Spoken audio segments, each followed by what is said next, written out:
अस्सलाम वालेकुम जी। ਜ਼ੁਲਫਕਾਰ ਮੇਰਾ ਨਾਂ ਹੈ। ਭੱਠੇ 'ਤੇ ਮੈਂ ਕੰਮ ਕਰਦਾ ਸਾਂ ਅਤੇ ਕੋਲਾ ਪਾਉਣ ਗਿਆ ਵਾਂ ਅਤੇ ਉੱਥੇ ਮੈਨੂੰ ਕੋਲਾ ਪਾਉਣ ਲੱਗਾ ਅਤੇ ਉਹ ਚਿਮਨੀ 'ਚੋਂ ਅੱਗ ਨਿਕਲੀ ਹੈ। ਮੇਰੇ ਕੱਪੜਿਆਂ ਨੂੰ ਅੱਗ ਲੱਗ ਗਈ ਸੀ ਅਤੇ ਮੈਂ ਸੜ ਗਿਆ ਹਾਂ। ਮੇਰੇ ਲੱਤਾਂ ਪੈਰ ਮੂੰਹ ਸਿਰ ਸੜ ਗਿਆ ਸੀ। ਮੈਨੂੰ ਭੱਠੇ ਵਾਲਿਆਂ ਨੇ ਚੁੱਕਿਆ ਅਤੇ ਉੱਥੇ ਲੈ ਗਏ ਹੌਸਪੀਟਲ ਅਤੇ ਉੱਥੇ ਜਾ ਕੇ ਮਹੀਨਾ ਇੱਕ ਰਿਹਾ। ਦਵਾਈ ਦੁਵਾਈਆਂ ਉਹਨਾਂ ਨੇ ਦਿੱਤੀਆਂ ਮੈਨੂੰ ਅਤੇ ਉਸ ਤੋਂ ਬਾਅਦ ਛੁੱਟੀ ਹੋ ਗਈ ਹੈ। ਮੈਂ ਘਰ ਆ ਗਿਆ। ਮੇਰਾ ਰੁਜ਼ਗਾਰ ਨਹੀਂ ਸੀ ਹੈਗਾ, ਨਾ ਮੈਂ ਇੰਨੇ ਜੋਗਾ ਹੈ ਸਾਂ ਅਤੇ ਮਾੜਾ ਬੰਦਾ। ਧੀਆਂ ਨੇ 3 ਅਤੇ 2 ਮਹੀਨੇ ਉਹਨਾਂ ਖਰਚਾ ਦਿੱਤਾ। ਉਸ ਤੋਂ ਬਾਅਦ ਉਹਨਾਂ ਮੈਨੂੰ ਛੁੱਟੀ ਕਰਵਾਤੀ ਹੈ। ਹੁਣ ਮੈਂ ਜਿੱਥੇ ਜਾਂਦਾ ਮੈਨੂੰ ਕੋਈ ਕੰਮ 'ਤੇ ਨਹੀਂ ਲਾਉਂਦਾ ਹੈਗਾ। ਇੰਨੇ ਜੋਗਾ ਨਹੀਂ ਹੈਗਾ ਕਿ ਮੈਂ ਕਿ ਯਾਰ ਇਹ ਕੰਮ ਕਰਕੇ ਆਪਣੇ ਬੱਚਿਆਂ ਦਾ ਆਪਣੀ ਰੁਜ਼ਗਾਰ ਚਲਾ ਸਕਾਂ। ਮੇਰੀ ਬੱਚੀਆਂ ਛੋਟੀਆਂ ਛੋਟੀਆਂ ਇਹ ਮੇਰੀਆਂ ਬੱਚੀਆਂ 3 ਬੱਚੀਆਂ ਨੇ ਮੇਰੀਆਂ, ਇੱਕ ਬੱਚੀ ਛੋਟੀ ਹੈ। ਇਹ 2 ਮੇਰੀਆਂ ਬੱਚੀਆਂ ਨੇ।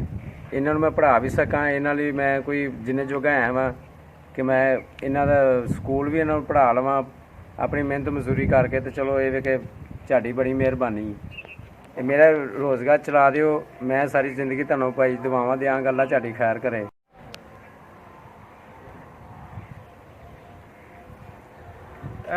ਰੇਹੜੀ ਮੇਰੇ ਕੋਲ ਸੀ, ਮੈਂ ਫੈਕਟਰੀ ਮੇਰਾ ਕੰਮ ਬਣ ਗਿਆ ਅਤੇ ਮੈਂ ਭਾਈ ਹੋਰਾਂ ਨੂੰ 6000 'ਚ ਵੇਚ ਦਿੱਤੀ ਹੈ।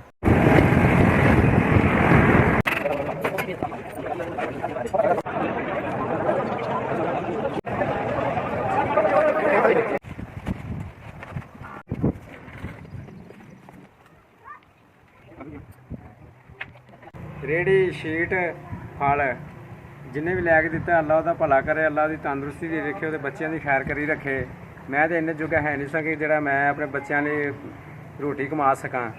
ਅੱਲਾ ਉਹਦੀ ਖੈਰ ਕਰੇ, ਅੱਲਾ ਉਹਦੀ ਤੰਦਰੁਸਤੀ ਦੇ ਰੱਖੇ ਕਿ ਜਿੰਨੇ ਆ ਮੈਨੂੰ ਸਰਕਸ ਚਲਾ ਦਿੱਤਾ। ਅੱਲਾ ਉਹਦੇ ਬੱਚਿਆਂ ਦੀ ਉਹਦੀ ਤੰਦਰੁਸਤੀ ਦੇ ਰੱਖੇ, ਉਹਦੇ ਮਾਂ ਬਾਪ ਦੀ ਤੰਦਰੁਸਤੀ ਦੇ ਰੱਖੇ। ਅੱਲਾ ਤਾਲਾ ਉਹਦੇ ਖੈਰ ਕਰੀ ਰੱਖੇ, ਉਹਦੇ ਘਰ 'ਤੇ ਰਹਿਮਤ ਕਰੀ ਰੱਖੇ। 5 ਦਿਨ ਦੇ ਸਦਕੇ 10,500 ਰੁਪਏ ਦਾ ਖਰਚਾ।